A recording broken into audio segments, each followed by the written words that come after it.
Hello and welcome to Affinity.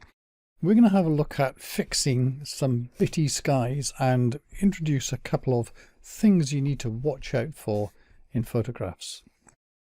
So if you look at this sky here, it kind of looks all right. But if you go close to it, if you start seeing what's this thing up here, right? And this is it's got a flying saucer, but it's a round spot that's appearing on the sky.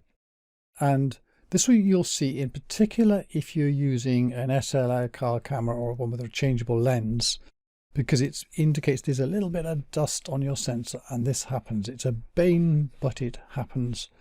And the easiest way to fix these things is to go down over here to the in-painting brush here. If necessary, right click there and find it within here. And then go up here, resize the brush to be just a little bit smaller or bigger than the dot itself. So small enough to fit over it, nicely with not much gap in between. And then just one click. And there I fixed it.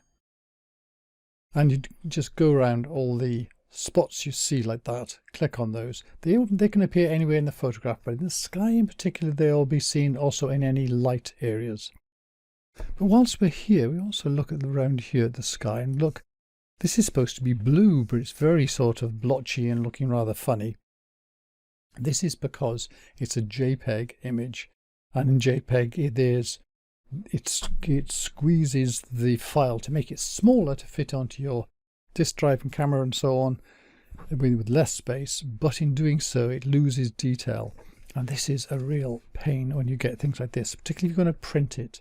If it's just shown on a phone or something, you won't see it, but printing it, these stand out.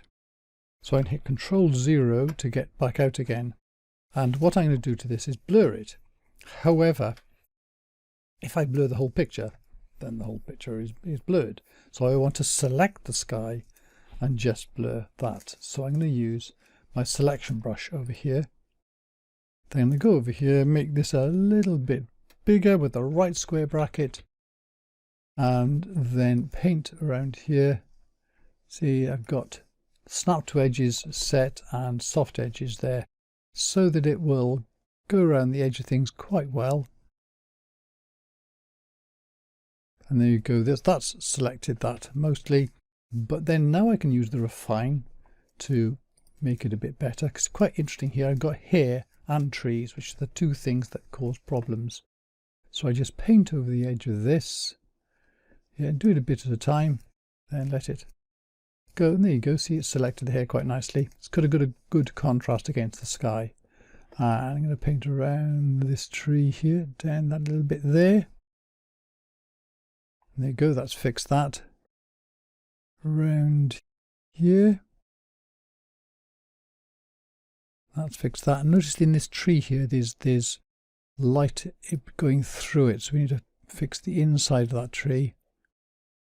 And I think everything else is pretty well fixed.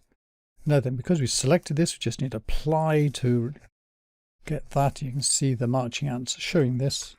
I can zoom in a bit now so I can see what I'm doing. And now I'm going to go to a blur. So I go to Filters, Blur, and Gaussian Blur. And then just turn up the radius here until things generally disappear. You don't want to whack it all the way up, because if I hit Control-0 a moment to go all the way up, that's what you get if you turn it all the way up, which is not what you want, is it? So you want the minimum amount with it still looking like an ordinary sky. So you go all the way down and bring it up until it's just knocked out and softened that.